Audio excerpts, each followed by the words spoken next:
નમસ્કાર, Selvi teaching creation YouTube ચેનલમાં તમારું સ્વાગત છે. આજે આપણે ધોરણ 9ના ગણિત વિષયમાં પ્રકરણ 1 સંખ્યા પદ્ધતિમાં સ્વાધ્યાય 1.3માં મહત્ત્વના દાખલાઓનું સોલ્યુશન કરશું.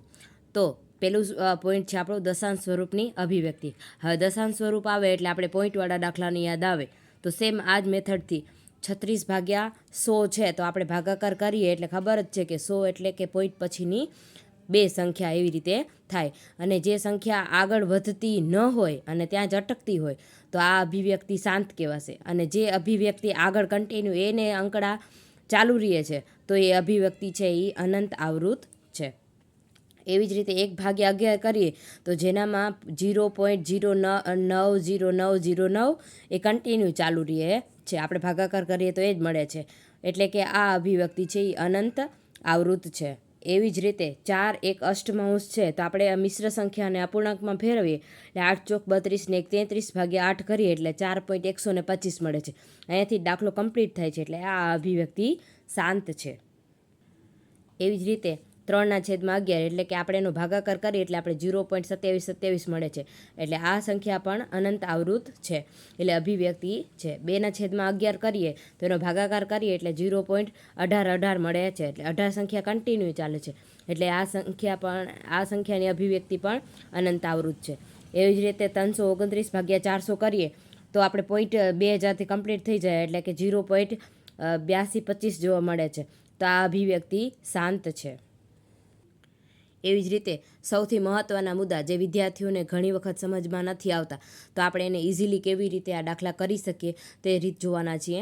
તો પી પૂર્ણાંક હોય અને ક્યુ શૂન્યેતર હોય તેવા P/Q સ્વરૂપના નીચેની સંખ્યા દર્શાવવાની છે. એટલે કે આપણે અંશ અને છેદ સ્વરૂપમાં દર્શાવવાની છે સમય સંખ્યામાં. તો પહેલો દાખલો છે 0.6ની ઉપર રેખા.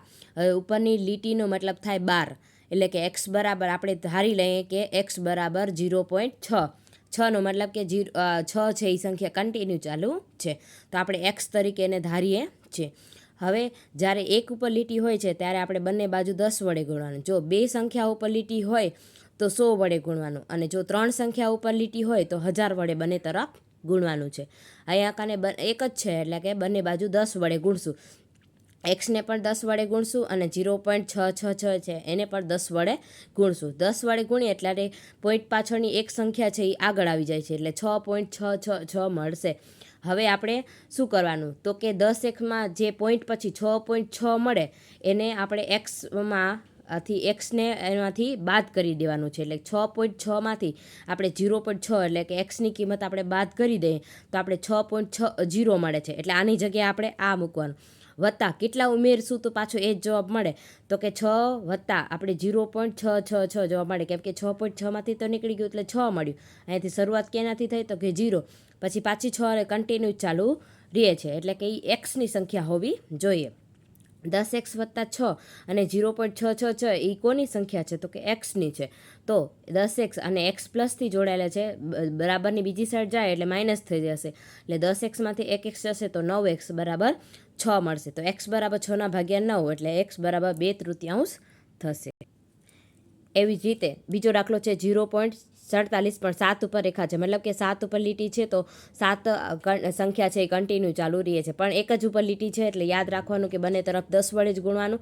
10 વડે ગુણશું એટલે પોઈન્ટ પછીની એક સંખ્યા આગળ આવશે એટલે 4 આગળ આવી જાય તો 4.777 થશે. જ્યારે 4.7 આવે એટલે 10ની સંખ્યા છે એટલે પોઈન્ટ પછી એક જ સંખ્યા લઈ એને એક્સ એનામાંથી બાદ કરી નાખવાનું. એટલે 4.7માંથી 0.4 બાદ થઈ જાય એટલે 4.3 થાય. તો અહીંયા સંખ્યા 4.3 આવશે.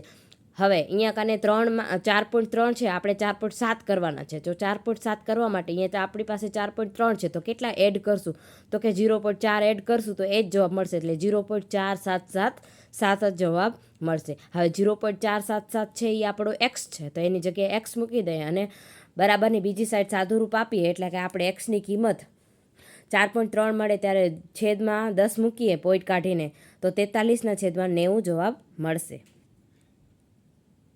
એવી જ રીતે ત્રીજો દાખલો છે કે 0.001 તો 3 લાઈન ઉપર રેખા દીધેલી છે 3 નંબર ઉપર.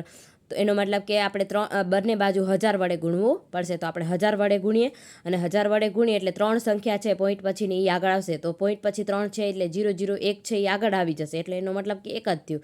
પાછળની સંખ્યા એ ને રહી જાય છે 001. હવે આપણે 1000 લીધી છે એટલે 3 સંખ્યા બાદ કરવાની થશે. એટલે 1.001 ને માંથી એક્સની સંખ્યા છે એને આપણે બાદ કરી નાખીએ એટલે આપણે 1 જવાબ મળે છે. એટલે આપણે આની જગ્યાએ તો 1 જ મૂકશું અને પાછળ યાદ રાખવાનું કે એક્સની સંખ્યા આવશે એટલે 001 મળશે. હવે 1000 બરાબર 1 વત્તા એક્સ બરાબરની બીજી સાઈડ જશે એટલે 999 એક્સ બરાબર 1.